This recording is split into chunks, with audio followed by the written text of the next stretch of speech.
thanks MOYAS, Youth Affairs and Sports Ministry, for giving me this opportunity. And all the delegates, I am going to present my paper on beliefs and practices among youth as an outcome of the impact of Buddhism or Buddhist philosophy. So, on the basis of my understanding of Buddhism, I have no reservation in saying that it was a religion which included the young, but somehow was mistaken for a religion belonging only to the elderly. For example, some people will use wait till I am old as an excuse for not learning Buddhism or not following the Buddhist philosophy of as taught by the Buddha. They seem to think that Buddhism is a religion belongs to the aged old and you cannot become a Buddhist unless your hair has all turned grey and all your teeth have fallen out. Cannot become a Buddhist, fallen out. Some people even think that Buddhism belongs only to the dead because sutras are always being chanted in order to free the souls of the dead from suffering in their next life. All these are misunderstandings. This is for my own understanding of the thing. In Buddhism, we can see that from the Buddha Sakyamuni or Siddhartha Buddha itself, bodhisattvas like Avalokiteswar, Manjusri, Samantvar, Chitigar, etc., all were young people. And Buddhism, from my point of view, I think Buddhism is a young people's religion because those who have accepted when Buddha started to preach his teachings or his knowledge among the masses, he was of only 35 years age, so he can be considered as a youth. And those who have accepted, like Panchavagya Bhikshus and others who joined his religion, or you can call his group, they all are young. So in that way, we can say that Buddhism is a religion for young. And we have many guidelines, many things that through which we even empower youths of today by applying the teachings of Buddha. In present day, we are tempted to think that the modernity with all its advancement towards higher altitudes of technology and scientific temper has made youth more arrogant and ignorant of the real issues faced by the society as a whole. In such situations, youth not only needs to fully prepare their inventory of a complete life dealing with all issues such as academics, careers, thoughts, knowledge, and life experiences, but also to cultivate and promote the positive in all aspects of life in order to fulfill the role and its responsibility towards family, society through cultivation of personal morality and value among their associates.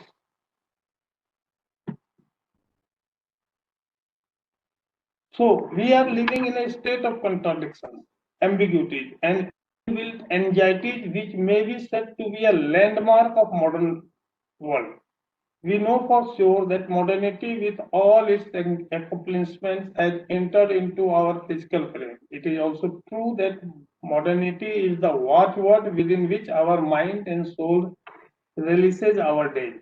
The modern science and technology somehow shapes our daily practices. Its technical know-how, predicaments, forms, and cognitive phases outlines our empirical situations, and we do not think that modernity has made us happy, nor can it be make us unhappy. Therefore, we are tempted to think that modernity, with all its advancements towards higher altitudes of technology and scientific temper, has made youth more arrogant and ignorant of real issues faced by the society as a whole. There are a lot of temptations surrounding the new generations, for example, drug addiction, smoking, drinking, sexual relationships, luxury shopping, followed by violence in neighborhoods and communities. These temptations are creating anxiety among youth, which are caused by competition leads to social problems like stress, disease, and depression. In such situations, youth not only needs to fully prepare their inventory of a complete life dealing with all issues such as academics, career, thought, knowledge, and life experience, but also to cultivate and promote the positive in all aspects of life in order to fulfill the role and its responsibility towards family, society through cultivation of personal and moral value. At the same time, due to persistent crises, many youths are disengaged at the extreme margins of society and have lost hope in future. More than ever, it is now time to improve investment in research, policies, programs to create an enabling environment for youth to prosper, exercise rights, regain hope and a sense of community and engage as a responsible social actor. The starting point to consider youth as the solution and not as the problem. It is vital that they are fully engaged in social change through environment. Their energy, creativity, and critical spirit in identifying innovative solutions and building bridges and networks across groups have been demonstrated in several regions. If provided with an enabling environment, they can channel this energy into efforts that will benefit sustainable development, democratic consolidation, and culture of peace for both present and future generations. The integration of youth among the priorities of the United Nations 5-year action agenda in January 2002, it was released and reflects this opinion very clearly. Since 1999, UNESCO has advocated the importance of working with and for youth to be more focused than ever to engage youth as beneficiaries, actors, and partners. This objective is to provide with them the skills and opportunity to be the agent of change for peace and sustainable development. Now here I am going to apply how Buddhism and Buddhist studies can play the role to engage youths of today through Buddhist beliefs and practices. Buddhist education basically means leading life in a right manner and making right decisions about issues related to every walk of life. Buddhist education or philosophy pragmatically and progressively taught the ground reality of human life. This was the greatest contribution of Buddhist philosophy to the humanity. So Buddhism may in a broad sense be understood as an ideal system of philosophy or ideal system of ethics on which a contemporary education is based. As one of the scholars, Suraj Narayan Sharma writes, the Buddhist religious system was an educational system, so religion became lifelong education and education became a living religion.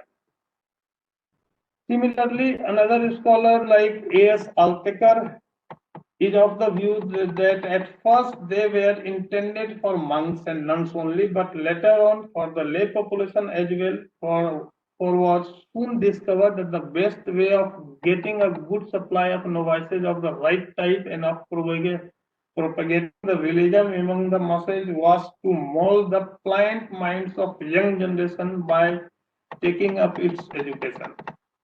Now, how through Buddhist conception, how youth can be empowered? The empowerment is the process through the adaptation of Buddhist teachings which will help in developing a peaceful society. Only a peaceful society can ensure creative and progressive thinking of individuals.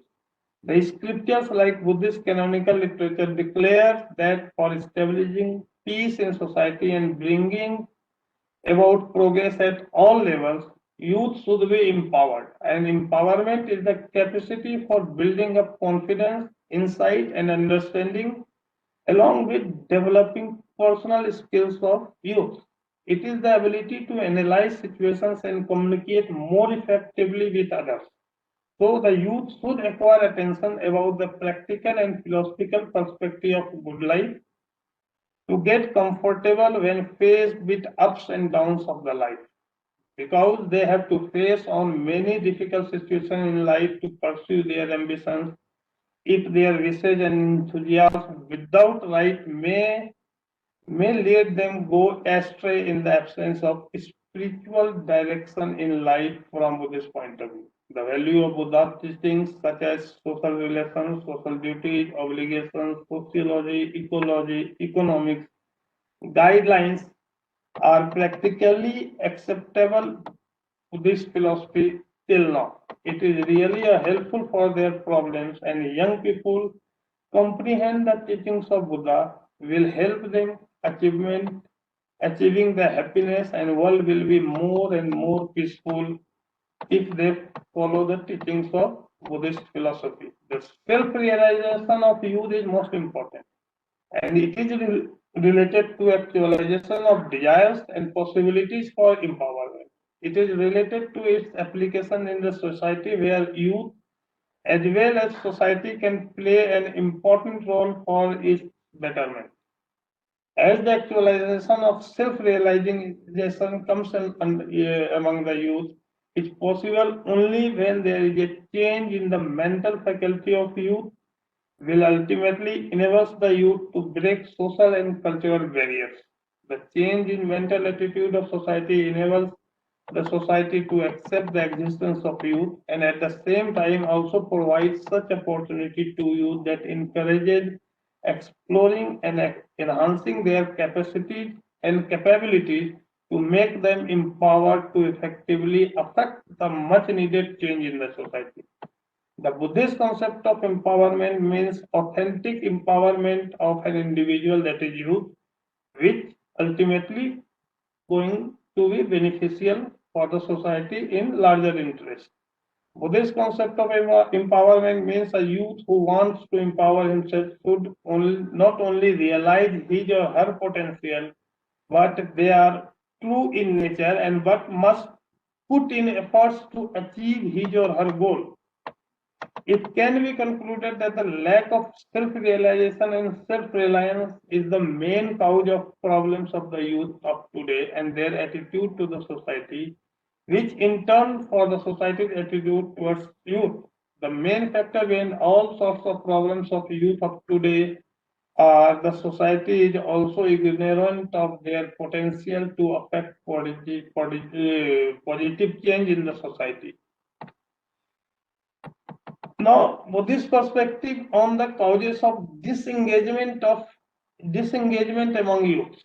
As per the Buddhist perspective is concerned, youth empowerment can be achieved through destructions of depravity like asavas, avidya comes into existence. Through the destruction of depravity, that is asavas, that avidya is destroyed. And what are the depravity, that is kamma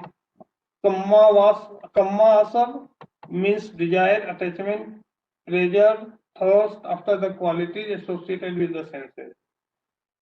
Bhavasam means desire, attachment and will for existence.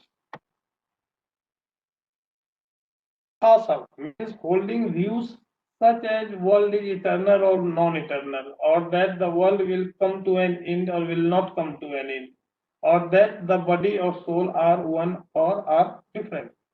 Then fourth one is avidya asam. That means ignorance of sorrow, its cause, its extinction, and means of its extinction. Buddhism further points out that the afflictions of Kalesh do not differ much from asavas, for they are but the specific essence in forms ordinarily familiar to as such as covetousness, that is love, anger or hatred, that is dvesh, and infatuation, that is moh, ignorance, pride or vanity, that is man, heresy, that is ditth, wrong views, and doubt or uncertainty, that is vikichitva, and idleness. These claims proceed directly as a result of asava. So, what could be the Buddhist tools to overcome the disengagements of youth? How youth can again be engaged with their society or their family? If we look into Buddha's teachings, we may very categorically get tools to overcome the disengagement of youth from the burning societal issues the world is facing today. Buddha has set forward certain techniques to overcome disengagement, that is desires, which are as under, that is practice of right discipline, that is seal, which Dr. Suresh has already talked, means desisting from committing all anti-social deeds. Concentration, that is samadhi. It is an advanced effort by which the roots of all the classes are destroyed. And finally, the wisdom. Still, samadhi directly bring true wisdom. Or if you go by this is directly connected to the eightfold path of the Buddha, in which he has given 8 points. And the summary of those 8 points are Sila, Samadhi, and Pragya.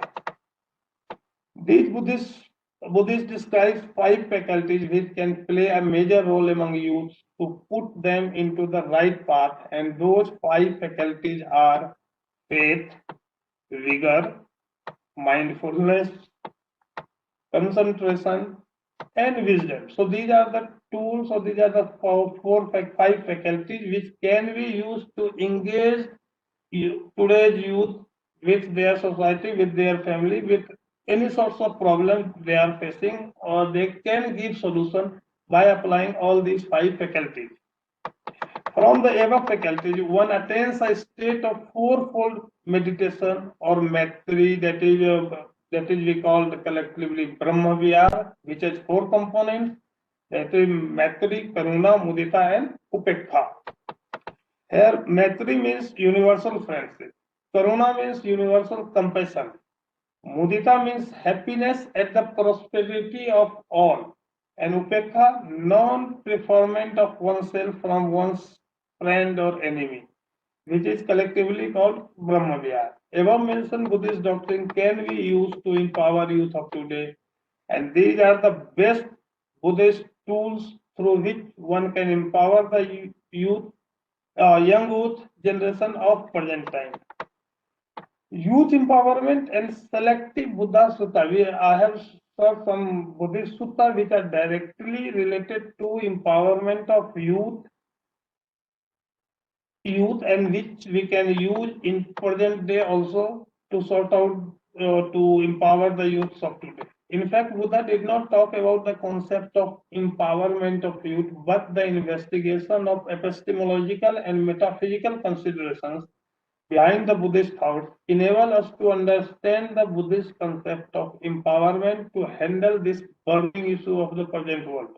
The youth empowerment will enable us further to solve the problems that arise in the youth's life.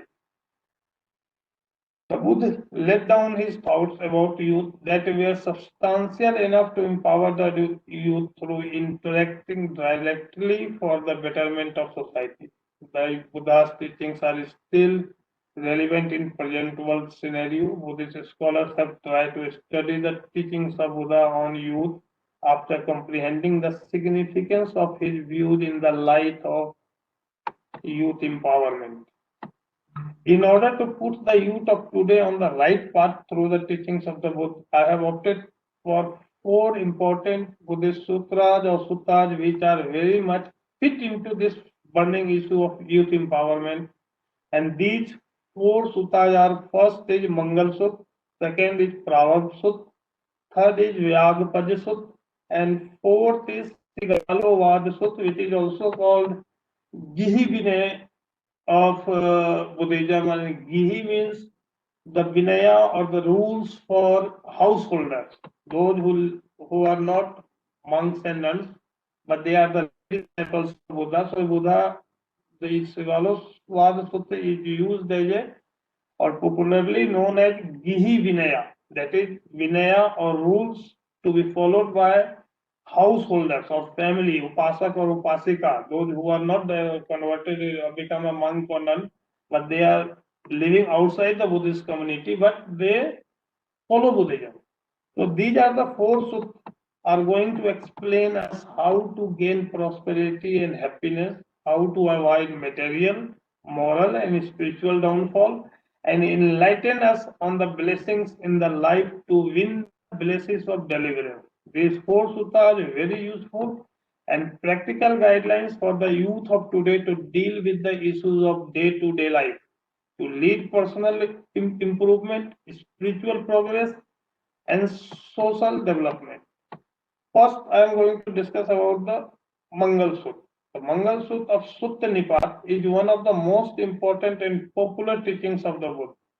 It is so well known that because of the wide range of teachings within a few easily remembered stanzas or verses are available in Buddhist texts, this suit provides the unfailing guidance capable of direct application and immediate fruitful use by the people for all walks of life, irrespective of differences of sex or status, race or religion, creed or education. There are altogether 38 good qualities or the highest blessings to be developed by everyone, introduced in a very pleasant way in this great sermon.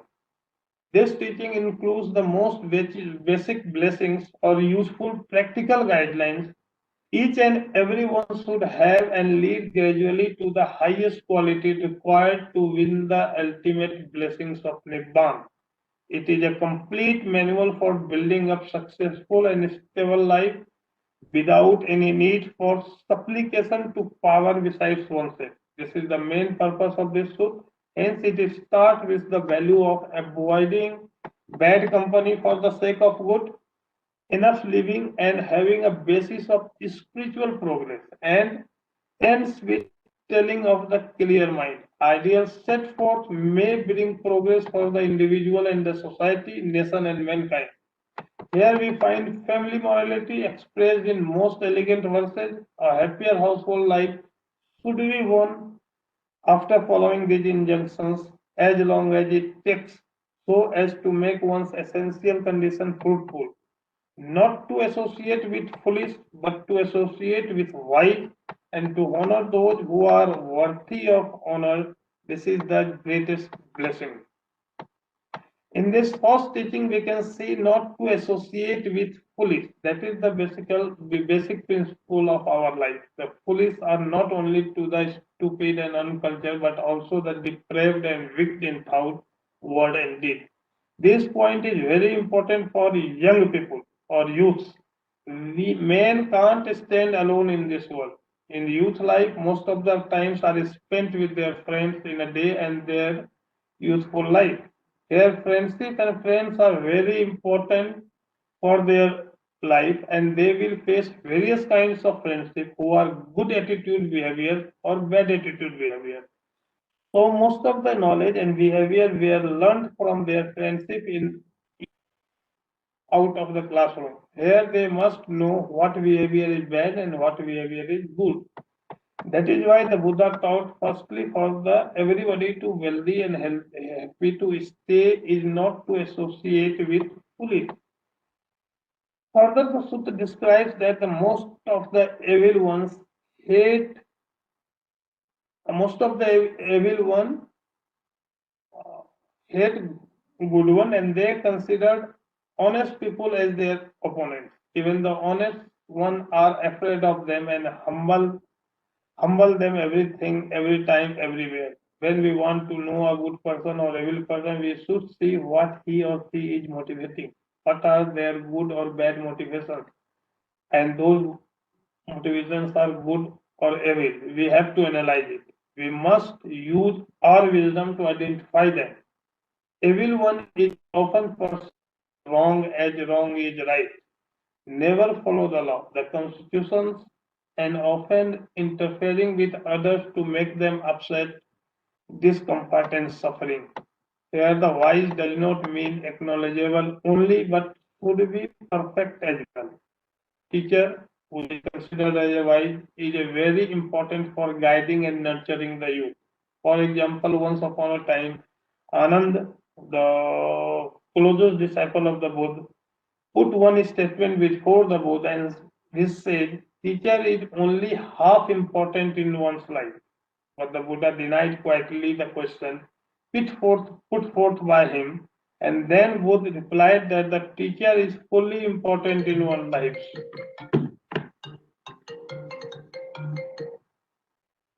Then the Buddha replied that the teacher is fully important in one life because of me. The Buddha, all of the beings were known the Four Noble Truths and attainment of the fruition. In the first verse of this sutta, it discusses about the social activity in day-to-day life. to reside in a suitable locality, to have done meritorious actions in the past, and to set oneself in the right course.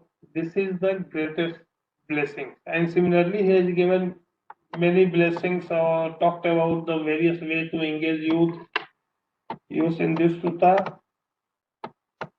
And then next sutta is about the Prabhav Sutta, which also explains that the causes of downfall and guides us how to avoid those causes of downfall or the factors which are responsible for our moral downfall in our all activity. It is a very short sutta which teaches us the causes of downfall. Each of the causes of downfall sets a person off from the path of material and spiritual progress and will eventually lead to happiness and unhappiness and suffering. Those causes of downfall are the main reason for one's financial disaster, spiritual decline, and never enjoy true and lasting peace and happiness here in this life and also in future. So be wise, alert, and mindful, and remember all those causes of downfall to get rid of all various misfortunes and finally enter the path of purity or attain the Nibbana. And this sutra mentions as follows, easily known is the progressive one, and also it is usually known as declining one. One who loves the Dhamma progresses, one who hates the Dhamma falls. The wicked ones, and here Dhamma means the moral teachings of the Buddha or the teachings of the Buddha. The big ones are agreeable to him. In the virtuous, he finds nothing pleasing. He favors the teachings of the foolish ones, which is the cause of one's downfall. He who is drowsy, fond of society, not diligent, indolent, and who is of fiery temper, which is the cause of one's downfall. So one must avoid all these characteristics.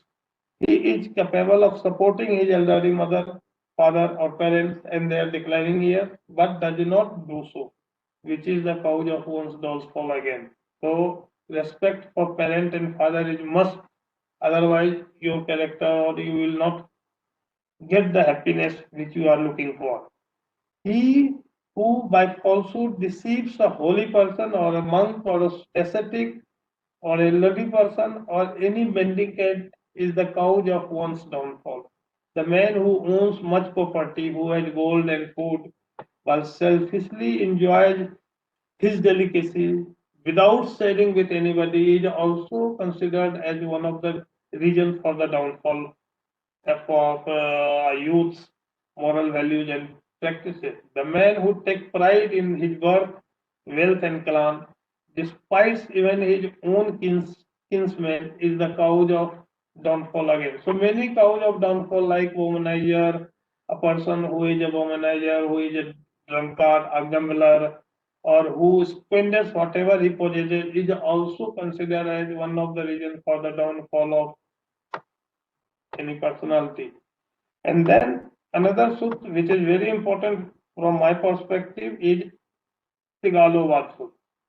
This sutta is considered as one of the most well-known discourses in Buddhist literature or Buddhist history, or even we can call it in the Buddhist world where Buddhism is main religion and followed by many. It is one of the greatest and most valuable set of teachings which deals with basic morality, building and preserving wealth, friendship, reciprocal responsibilities in social relationships, and the qualities of a successful person. This is called Gizi Vinay or layman's discourse, a layman's code of discipline or layman's dhamma, which beautifully describes and gives a clear picture of domestic and social life of lay people. So no other disciplinary rules or social or domestic ethics are required to train adults, children, except in this. As such, our earnest desire is that those who are unable to understand and appreciate these valuable instructions given in this to adopt yourself as a guide to strengthen your confidence, devotion, and practical knowledge for the attainment of everlasting peace and happiness.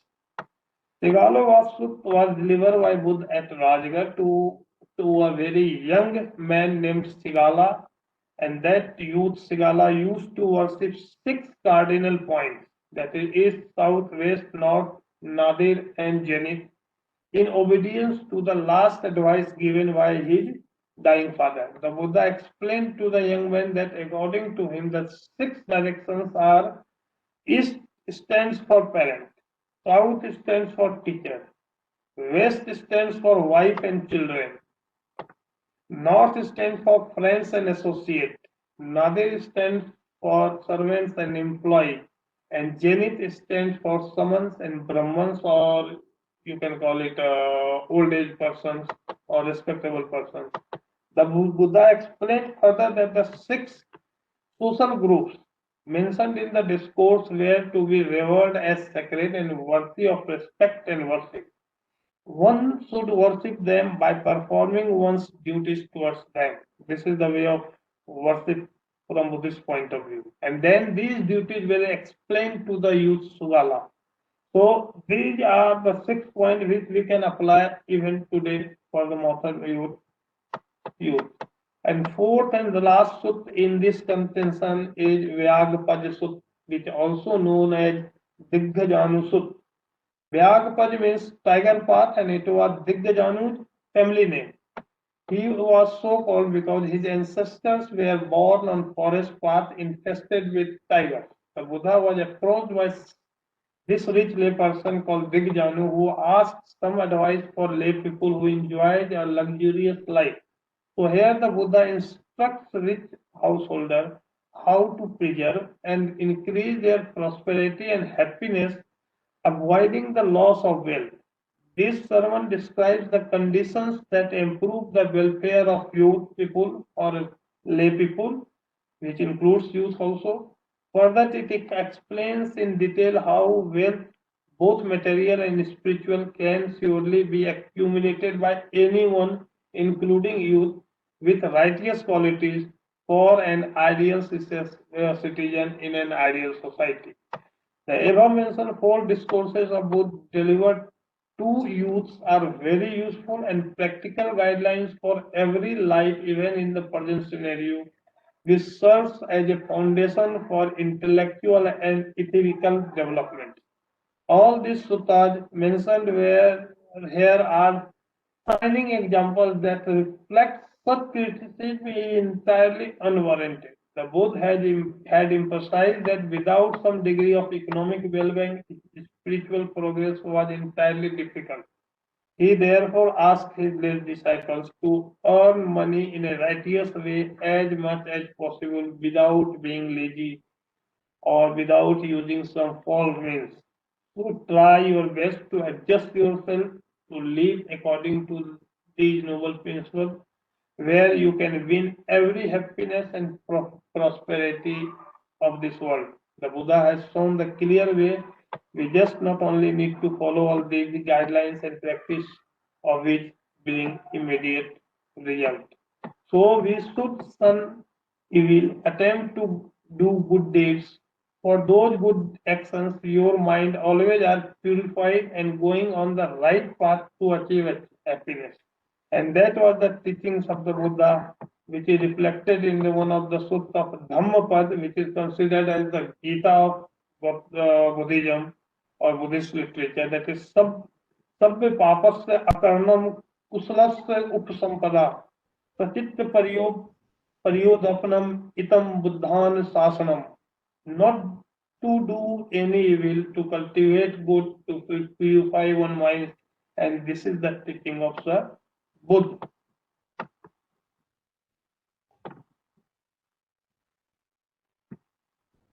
So, as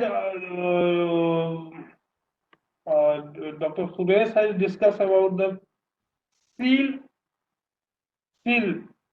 if Buddhist youth wants to help themselves and others to become the pillars of Buddhism, they must be compassionate and be ready to strive for the ideals of life.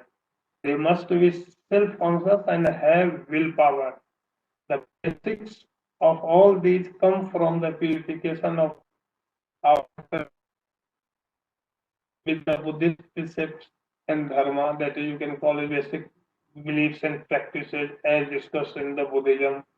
And one of the five precepts one must follow, be inculcated among the today's youth, that is abstain from killing, abstain from stealing, abstain from sexual misconduct, abstain from false speech, and abstain from taking intoxicant. These are all discussed by Dr. Suresh.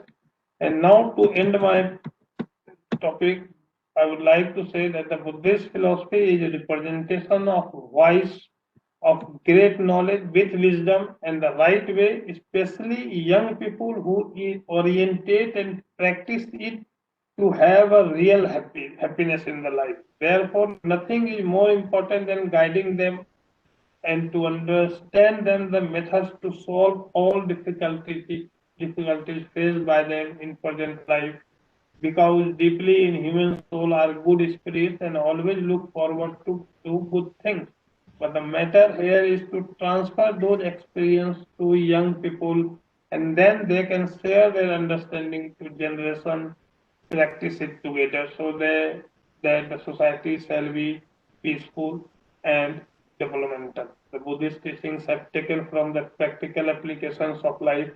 If we know to apply it on the proper time and proper situation, definitely its interaction of Buddhist philosophy is coming as we said. Especially young generation really understand the meaning and value of Buddha's teaching.